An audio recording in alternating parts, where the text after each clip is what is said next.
क्योंकि महाराज ये हमारे किसी काम का नहीं, ये तो सिर्फ महारानी जी के योग्य है।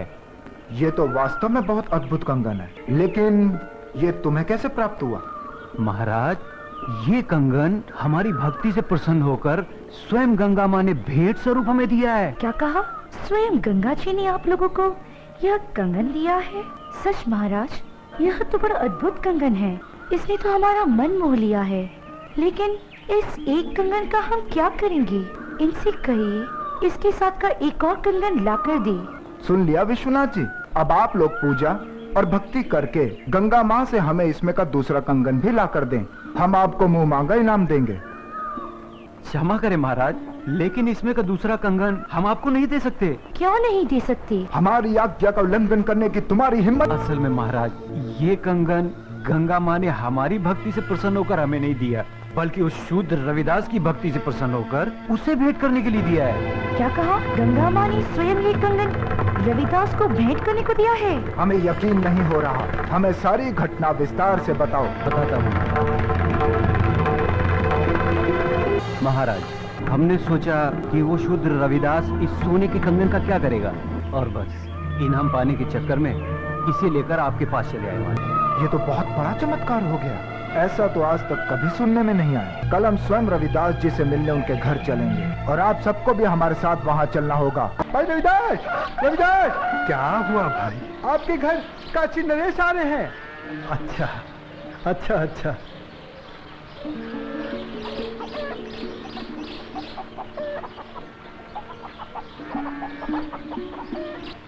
रविदास जी, महाराजा काशी नरेश आपसे मिलने आ रहे हैं। मुझसे मिलने आ रहे हैं? पर क्यों? महाराज की जय हो। महाराज, आपने आने का कष्ट क्यों किया? अगर मुझसे कुछ अपराध हुआ है तो मुझे बुलावा भेज दिया होता, मैं स्वयं हाजिर हो जाता। वाह ढोंगी वाह, बंद कर अपना भोलेपन का नाटक। महाराज, इसके भोलेपन पर मत चलिएगा, बहुत बड़ा ढोंगी और मायावी। तुम चुप रहो, हमारे सामने फिजूल की बात की तो जुबान कटवा देंगे।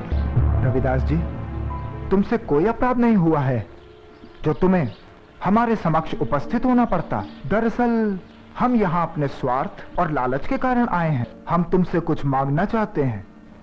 ये आप क्या कह रहे हैं महाराज? मैं गरीब भला आपको क्या दे सकता हूँ? मैं तो जूते बनाकर चमड़े का छोटा मोटा काम करके बड़ी मुश्किल से अपनी गृहस्थी पालता हूँ। आप तो राजा हैं, आपकी कृपा से तो ना जाने कितने घरों के चूल्हे रोज जलते हैं। रविदास जी, हमें इसमें का दूसरा कंगन चाहिए जो केवल तुम ही हमें दे सकते हो। मैं? इसमें का दूसरा कंगन मांगना हमारी मजबूरी है।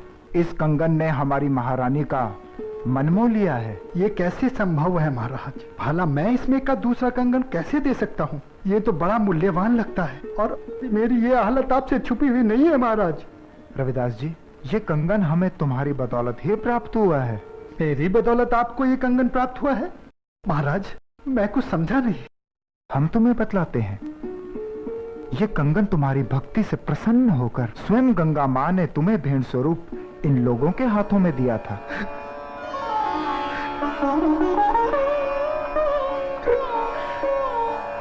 आप सच कह रहे हैं ना महाराज? क्या गंगा माई ने मेरी भेंट स्वीकार कर मेरी भक्ति से प्रसन्न होकर ये कंगन भेंट स्वरूप मुझे प्रदान किया था? तेरा लाख लाख शुक्र है गंगा माँ। तेरे इस आशीर्वाद से तेरा ये रविदास भक्त तुल्य हो गया माँ, तुल्य हो गया। बंद कर अपनी ये नौटंकी, ये तो सब तेरा रचाया हुआ माया जाल है। मैं भला ऐसा किस लिए करूँगा? प्रसिद्धि पाने के लिए। ठहरा छोटी जाति का, तेरा समाज में कोई महत्व तो है नहीं। बस यही सोचकर तूने मायावी चमत्कार किए होंगे ताकि तेरा और तेरी जाति का समाज में कुछ सम्मान हो सके। परंतु तेरा ये सपना कभी पूरा नहीं होगा। अगर तू सचमुच में गंगा माँ का सच्चा भक्त है तो गंगा माँ से दूसरा कंगन इसमें का मंगा ले और महाराज को दे दे। गुरुजी, मायावी चमत्कार एक आध बार होते हैं, बार बार नहीं। महाराज चलिए यहाँ से, यहाँ आपको कुछ हासिल नहीं होने वाला। मैं चमत्कार दिखाने और देखने के पक्ष में नहीं हूँ। मैं तो सिर्फ इतना जानता हूँ कि प्रभु की भक्ति सच्चे मन और पवित्र आत्मा से की जाती है। किसी की भक्ति को नीचा दिखाकर अपने को बड़ा साबित करना, ये प्रभु के भक्तों को शोभा नहीं देता। तू हमें उपदेश मत दे। तू सचमुच में ही इतना बड़ा भक्त है तो चल गंगा के तट पर।